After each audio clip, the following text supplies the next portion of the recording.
has accused the government of being asleep at the wheel over its handling of this national heatwave emergency that we're right in the middle of at the moment. As schools and businesses close their doors and health and safety concerns rise due to the extreme heat, the trade unions are suggesting a maximum safe temperature for workplaces of 30 degrees or even 25 degrees Celsius. Labour's shadow... Sorry, you do? Labour's shadow levelling up Secretary Lisa Nandy joins us. And we're both so keen to talk to you. We are. Fighting over ourselves to get to you, Lisa, this morning. Thank you so much for talking to us this morning. Morning. Asleep at the wheel, you're saying, the government. I mean, they're in the middle of a Tory leadership contest. There was a Cobra meeting, though, wasn't there? And Dominic Raab has said, listen, he's the Deputy Prime Minister, be sensible, but, you know, let's not go overboard, take it seriously, but you can still enjoy it. Where's the lack of leadership in that for you? Well, the Prime Minister wasn't at that Cobra meeting because it looks like the government has pretty much given up. The Tory leadership contenders seem to be far more interested in what's happening in the Tory party than what's happening in the country. But this has gone back quite some way. If you cast your mind back to the pandemic, when we had a national emergency, a lot of local areas stepped up and did extraordinary things. But they often found that when they were trying to get through to government ministers, there was nobody available to pick up the phone.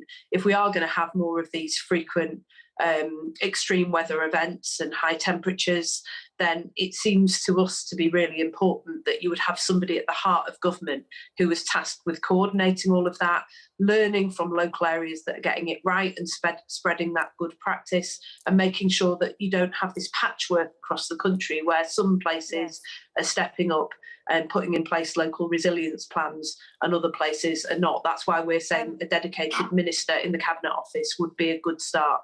Yeah, Minister for Resilience. Sounds like they've been on that SAS Who Dares Wins programme or something. That might be a good place to start recruiting for that job. Just in all seriousness, though, we just heard from a couple of business people there. You may have heard them or may not.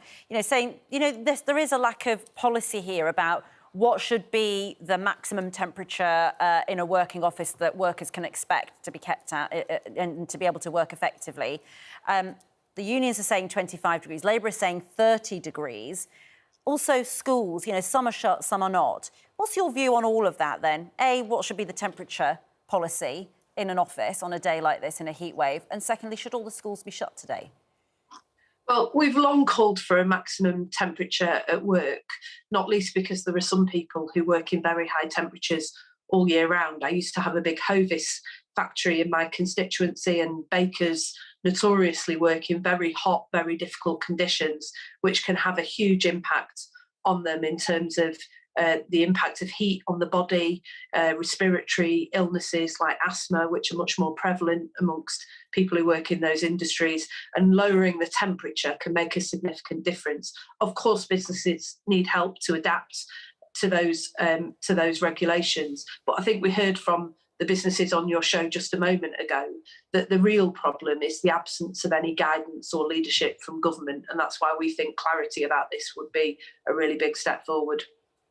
Lisa, we're going to see a travel disruption in the next couple of days because of the weather. There's another strike on Wednesday. We've got strikes potentially coming up in the Royal Mail, talk about it even potentially in local government. Last week we had Mick Whelan on, the leader of the train drivers union, ASLEF. Can I just play to you what he said? Sure. From your point of view and your members' point of view, you think Labour should back you in a strike like this? I think Labour will. I think I had conversations with Keir recently where he said that he would always be on the side of workers, and that the quotes by Mr Lammy were incorrect and won't happen in the future. Lisa, is Mick Whelan right to expect your support? Well, of course, we support the rail workers who just a few years ago, the Transport Secretary, who's now attacking them, was calling true heroes who went out every day and kept our railways running during the pandemic, who are struggling with soaring inflation like everybody else. Our job, of course, is not to stand on picket lines, it's to go out and fight for a resolution, because we want to see the railways continue to run, as do the rail workers as well. We want to see all of our public services run well, but you do not run good public services by running down the people in them.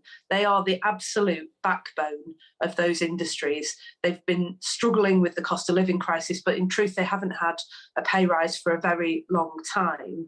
And we've got a government now that is trying to brand them militant, when in fact it's the government that is militant. In Wales, the Welsh Labour government didn't have rail strikes recently because they sat down and treated their workers as partners, not enemies, and reached a resolution that meant they could keep the railways running and they could pay people properly who run them. And that's what we want to see. That's what ASLEF want to see. The only people who don't want to see that are the government.